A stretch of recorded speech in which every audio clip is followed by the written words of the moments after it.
हरे कृष्णा। तो यहाँ पर सार्वभौम भट्टाचार्य ने जब ये तर्क दिया कि कलयुग में भगवान का अवतार नहीं होता है, क्योंकि शास्त्रों में भगवान को त्रियुग कहा गया है। तो त्रियुग का मतलब है सत्य युग और त्रेता युग और द्वापर युग। तो भगवान को त्रियुग कहा जाता है कि भगवान 3 युगों में अवतार लेते हैं, और कलयुगे अवतार ना ही शास्त्र ज्ञान, कलयुग में अवतार नहीं है, तो भगवान का नाम त्रियुग है। तो इसके जो है विरोध में जो गोपीनाथ आचार्य हैं वो बता रहे हैं कि प्रतियोगे कृष्ण युग अवतार, प्रतियोगे करेन कृष्ण युग अवतार। तो प्रत्येक युग में कृष्ण का युग अवतार होता है। तो फिर उन्होंने ये बताया कि जो गर्गाचार्य ने कृष्ण का जो नामकरण किया, तो उसमें उन्होंने कृष्ण के बारे में बताया, ग्रहण तो नु युगम तनु है।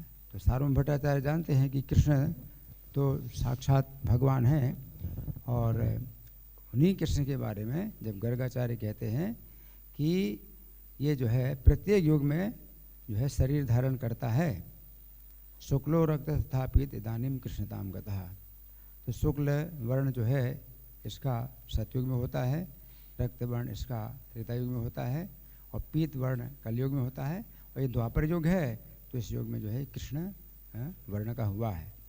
तो इस तरह से गोपीनाथ आचार्य सार्वभौम भट्टाचार्य की बात का खंडन कर रहे हैं कि कलयुग में अवतार नहीं होता है ना। तो उसके पहले भी उन्होंने जो है ये बताया था कि कलयुग ये लीला अवतार ना करे भगवान, अतएव त्रियुग करी कही नाम।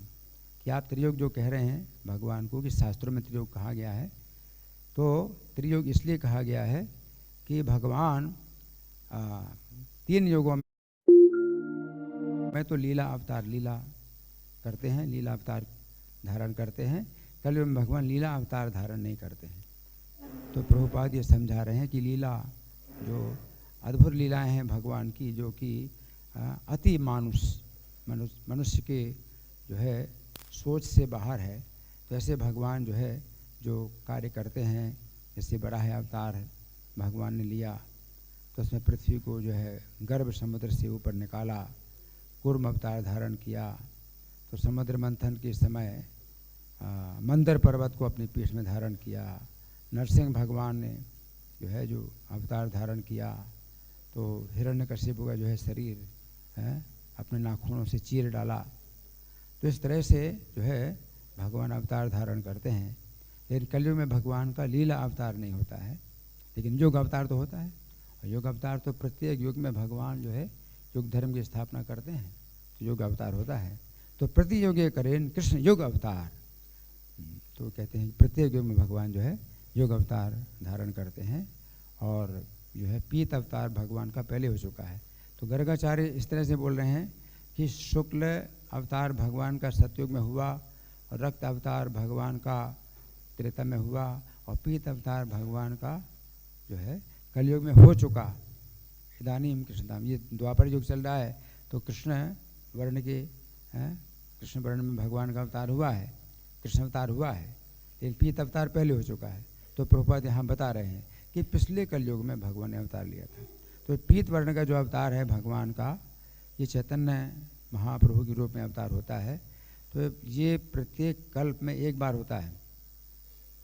जो 7वां मनवंतर का जो 28वां कलयुग होता है, उसमें भगवान चैतन्य का अवतार होता है। तो इस जिस समय गर्गाचार्य नामकरण कर रहे हैं कृष्ण का, तो उस समय तो पीत अवतार हुआ नहीं था।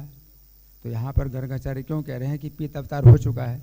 तो प्रभुपाद कहते हैं कि पहले पीत अवतार हो चुका है, मतलब पिछले कल्प में भी जो है भगवान कृष्ण का अवतार हुआ था। तो 7वें मनवंतर के 28वें द्वापर में हुआ था, और फिर 7वें मनवंतर के 28वें कलयुग में चैतन्य अवतार भी हुआ था।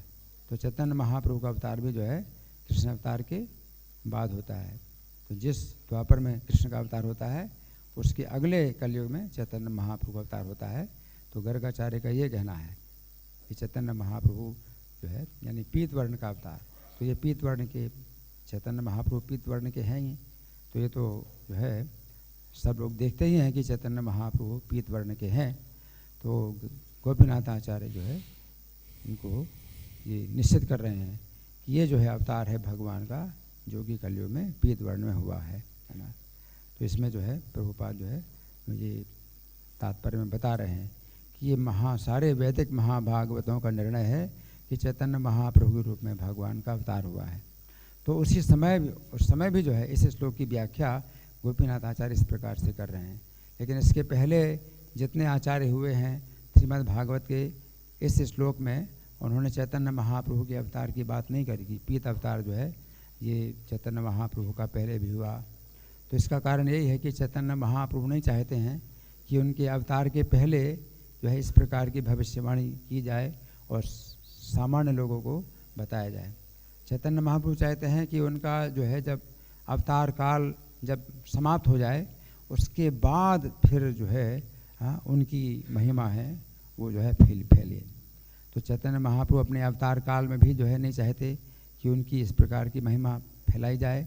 तो गोपीनाथ आचार्य जो बता रहे हैं वो बड़ा गुप्त रूप में सार्वभौम भट्टाचार्य को बता रहे हैं, ये पब्लिक में ये सब बातें जो है नहीं फैलाई जा रही।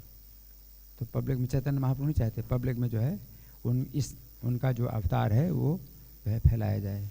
तो चैतन्य महाप्रभु ने तीर्थयात्री जो ब्राह्मण था तो उसको भी अपना रूप दिखाया, लेकिन फिर ये उसको भी आदेश दिया कि जब तक मैं हूँ तब तक नहीं बताना। तो कुछ विशेष लोगों को भगवान जो है अपना तत्व बता देते हैं, अपना जो है रूप दिखला देते हैं, लेकिन मना कर देते हैं कि जब तक मैं रहूँगा इस पृथ्वी में तब तक इस रहस्य को बताना नहीं है। और जो वो थे कविराज थे जो केशव कश्मीरी को भी सरस्वती ने जो है कहा कि ये वेदों में गुप्त है, चैतन्य महाप्रभु का जो तत्व है वेदों में गुप्त है, तो अगर बताओगे तो आयु क्षीण हो जाएगी।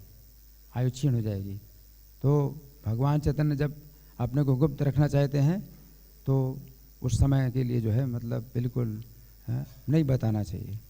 अब चैतन्य महाप्रभु का अवतार हो चुका, भगवान अपनी लीला समाप्त करके चले गए। अब जो है हम जितना बताएं उतना ही कम है। और प्रभुपाद ने फिर जो है इन चैतन्य महाप्रभु के अवतार को जो है फिर प्रकाशित किया। तो पूरी दुनिया में अब चैतन्य महाप्रभु का जो महिमा है वो अब जानी जा रही है। हरे कृष्णा। हरि बोल। Thank you.